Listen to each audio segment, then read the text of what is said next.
We're here at the Tongariro Alpine Crossing. We're just waiting for Dr. Ramos to catch up with us. She'll be here shortly.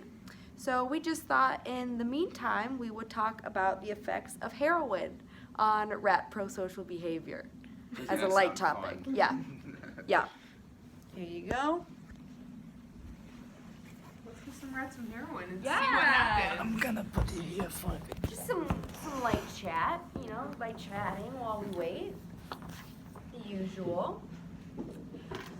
So, as a lot of people know, heroin use and overdosing on heroin has dramatically increased over the last 15 years.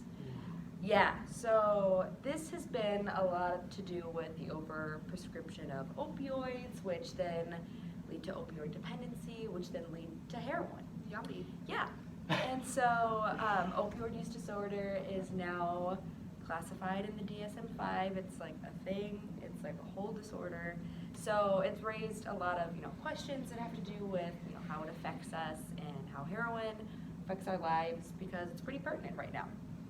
So a lot of clinical studies have aimed to look at interpersonal problems, because addiction has so much to do with interpersonal problems, in relationships and how it affects, families. And so a lot of studies are looking at that.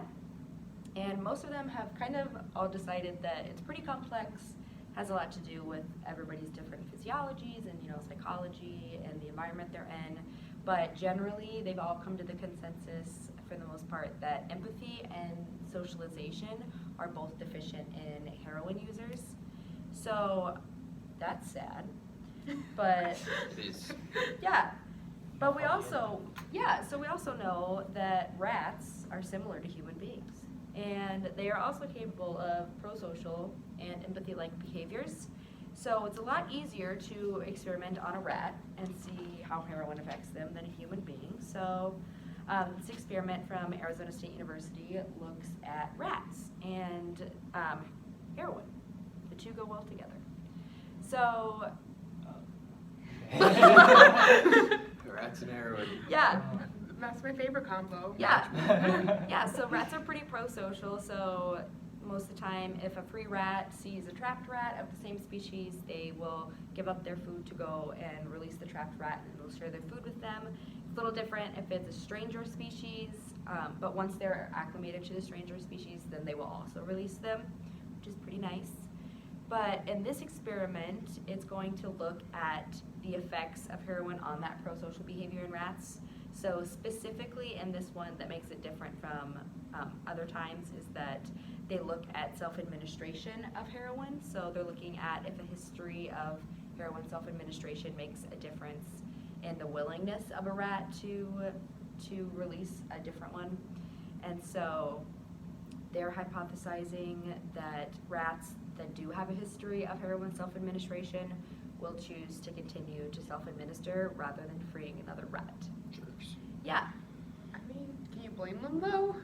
Heroin, It's pretty helping your addictive. friends. Right. So yeah. So that's the general idea of what this experiment is all about, the motivation behind it, and what they're trying to find out. Yeah. So you talked about how these rats, they rescue others of their own species and other species if they're acclimated to them. And I know in this study it's all the same species, so why not look at self-administration of heroin versus prosocial behavior in same species and across species of rats they're acclimated to see maybe if a rat's on heroin, it's more likely to, if it does rescue, it's more likely to rescue a different species maybe, or maybe it's more likely to rescue the same species. Why not look at that? Yeah, I think a lot of it has to do with simplicity of the experiment. Like we talk about later with the timing constraints and everything that goes into this. I think they were just clean cut, simplistic. And I think using stranger species would be a great further experiment to see what happens. Yeah. Yeah. This also seemed to be like undergrad research, so it doesn't seem like there's much funding for it. So that would cost more money. You need to buy other rats, and there's just more testing. More Right. rats, more heroin. Oh yeah. But heroin's very expensive, right? I mean, I don't know what it goes for right now on the street, but like the FDA and all their FDA and all their like market. regulations and making sure that's a pure, clean heroin that the FDA is approving for them. Like, that cannot be cheap. Yeah, let's just give a bunch of them to some undergraduates. Why not? Yeah. I mean, a little for the rat, a little for me, and call it a day. Yeah. Why not? Cool. So on to the method. Yeah. So they were like, oh, by the way, before we begin, I just want to let you know that no animals were harmed in this experiment. Like, the experiment got certified by animal welfare institution. So certified animal harming. They were harmed Yes. under approval. Yes, but no animals were harmed. Sorry. We'll stick with that. Yeah. That's the story we're You going should- with. don't question. Alright, so first, like, there are like 64 male rats, only male in the experiment, 64 of them. And half of them, like 32, 32 were like separated to be, they randomly assigned to be rescuer rats, and another half of them were assigned to be rescued. So like the rescuer rats were placed in a tiny chamber, and the rescued rats were like trapped in smaller chambers inside the tiny chamber. So basically, like they try to find the like baseline for the rescuing rate of the rats, and the baseline was pretty high, and so like for 2 weeks, the rats are like observed to like the behavior of the rats rescuing the trapped rats are observed over the 2 weeks, and the baseline was established. And after that, the rescuer rats are then again divided into half and half. I can't do the math anymore, but 15 and 15. So like 15 of them became to be the self-administered heroin rats, and another 15 were like in the placebo group. The placebo group got the sucrose pellet, so sugar pellet, and the another 15 group, which were the self-administered rat, got surgery to get that heroin shots through the jugular vein, through a catheter, that which is called, yeah. Also the drugs used in the surgery were, I don't know how to pronounce it, but Ibuprofen. yeah, that one. Yeah, and meloxicam, and bupropion. Yes. Good So, one. so basically, there were 64. Then they got split into two groups, like half for heroin, half just sucrose, and then they were split up again between who was actually getting the drugs and who were being rescued. Oh no, so like 54 at first, and 32 like Mhm. trapped and rescuer, and the 32 rescuer split again, 15. 15 is not like the heroin rat, and another 15 is placebo. So the other way around. Oh, okay. Got it. Okay, Yeah. that makes sense. So after the surgery, the surgery, like the heroin, like the rat that got surgery were like rested for 5 days, so they got rest. 5 days. There's 5 the days there's post-op. the humane sanctions put in. Yeah.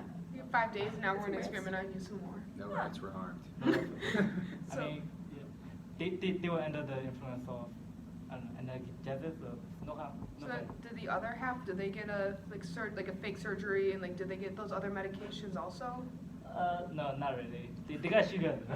They got It's sugar. just- Okay. it's just- it's just okay, I guess. Equivalent. Equivalent, yeah. So the one half, like they go through surgery and they just they get that, and the other half they don't. They just get sugar. I'm like, that doesn't sound. I'll take the candy over surgery. Yeah, me too. So then after they did the surgery, and they had their 5 days off, they got their 5-day vacay for those who weren't getting surgery, and the others got 5 days to heal real quickly. So then there were 6-hour sessions daily for 2 weeks, so 14 days in a row. And they then got to work with the nose poke holes. So they get to take the little nose and they poke these holes. And so some of them, they get the reinforcers, so they'll either get heroin or sucrose, and some of them are inactive. And they know which ones they are because for the heroin group, there's like a light and a sound, so they know that it's being sent in through the catheter. In the heroin group, they were given 0.066 mg per kg over a 2-second period of time. In the sucrose group, they got a 45 milligram pellet, so then they knew that they were getting the reinforcers. closer. And then there were some problems with the experiment in that, so they originally started off with a stainless steel extended length tether, but what started happening was, as the rats were moving around, so they used a tether so that they could move and like reach all the parts of the cage, but it was like too heavy and it was pulling on the jugular vein which it was inserted into, and it was causing the rats harm. And so then it would not allow for the IV access to work properly, along with like possibly causing complications and where like it was no longer in the same place because it was being tugged on. And I don't know about you, but that sounds really painful. Yeah. Having like, if you get IV, they're just kind of getting yanked around as you try and move. No rats were harmed, just tugging their jugulars with. Yeah, so these rats then had to get removed like from like the actual testing, but they were still using the experiment. They just did not need to have their insides ripped out. And then, so then they found a lighter weight material so that they could still keep going on with the experiment. So a tether that was lightweight enough where they could move around and it wasn't pulling on it, and they could still be getting the medications. So then, in order to make sure that they're still being pro-social and doing all that fun behavior, they then did for 3 days in a row for 30 minutes.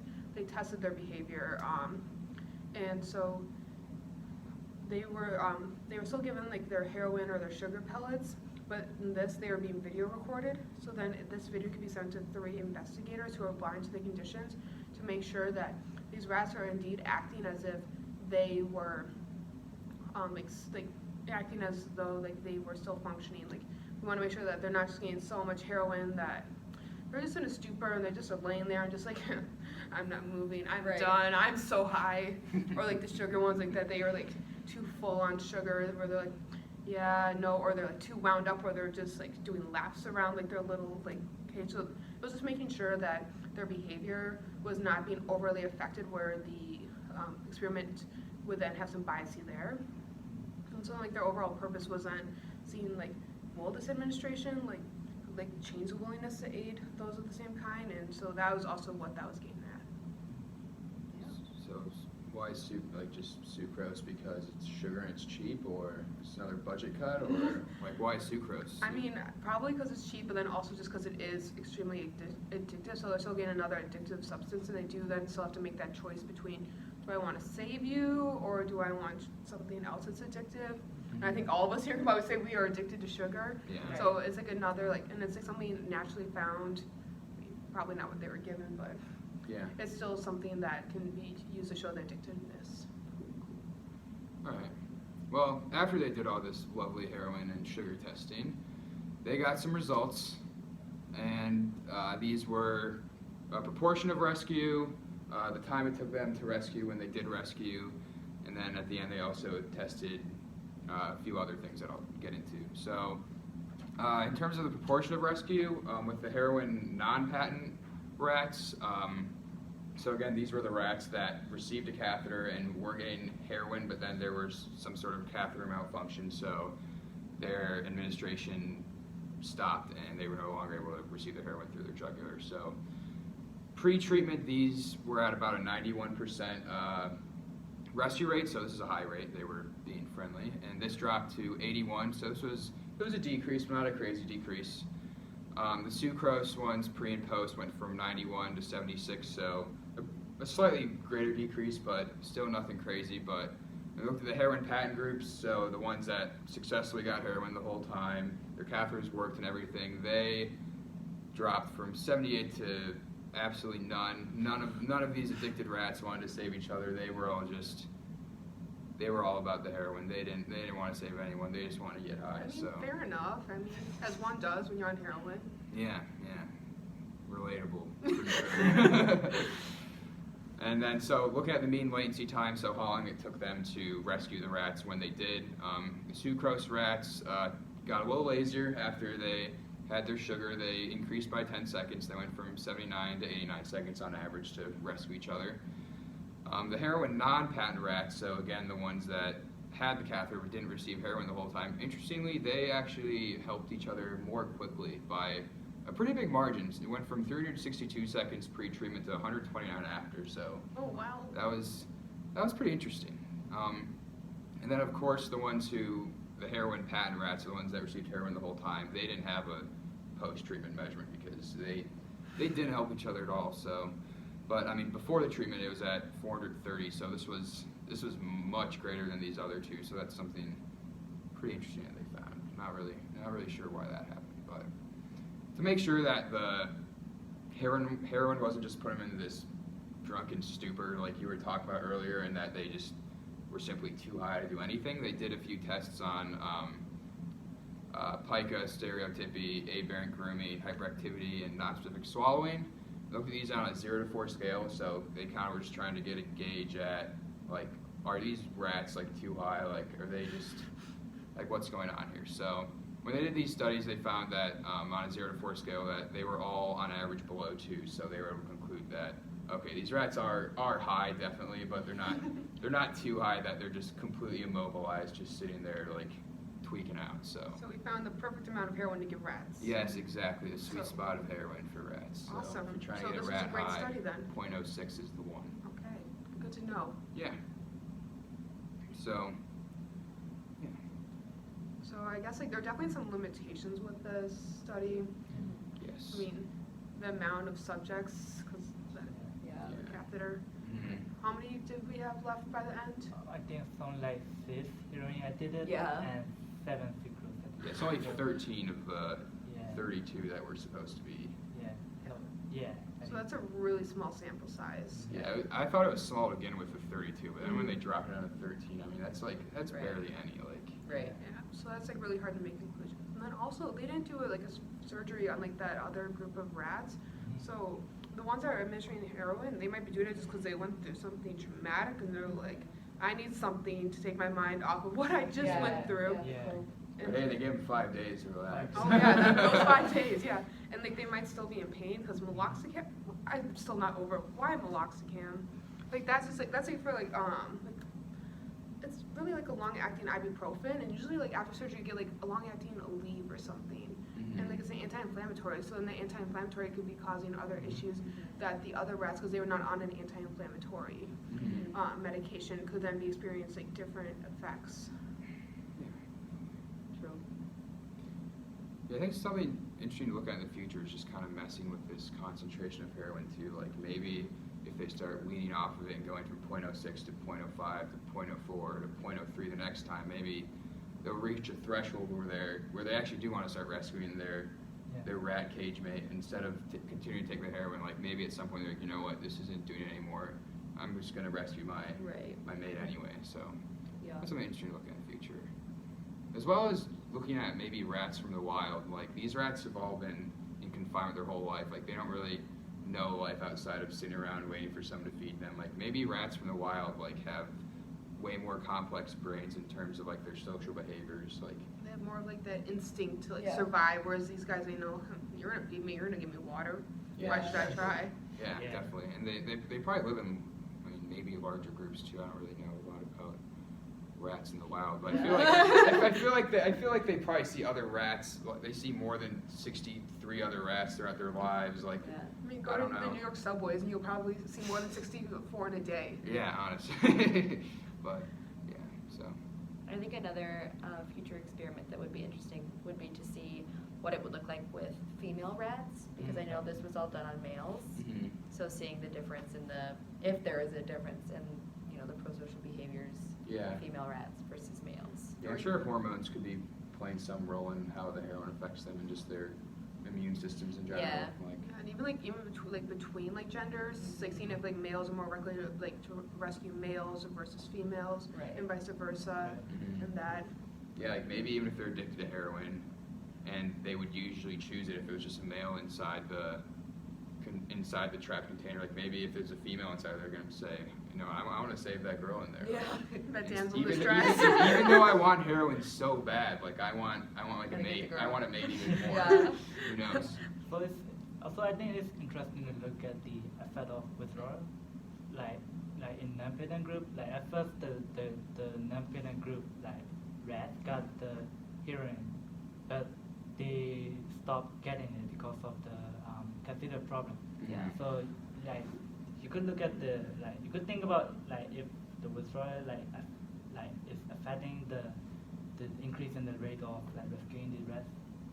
Yeah, so it's something like its own implication, but that could also lead to another study where we're seeing like if like then on withdrawal, like if that does Yeah. anything, and then like that also could lead into like seeing like could this like help us like with finding like some medication that can help with like keeping people off of heroin, like something like disulfiram, like that we have for alcohol, but something that might actually work. Yeah. Yeah. So that could be like something interesting to see if they can find like something like whether it's therapy or medication that can actually help curb their behavior to even on like that 0.06 mg per kg, actually wanting to rescue them, but then because they're giving like that other treatment. Yeah. Oh, look, there's Professor Ramos. Oh, I think she's finally catching up. Oh, good. All right, let's go meet Dr. Ramos. All right. All right. Hydromorphun, by the way.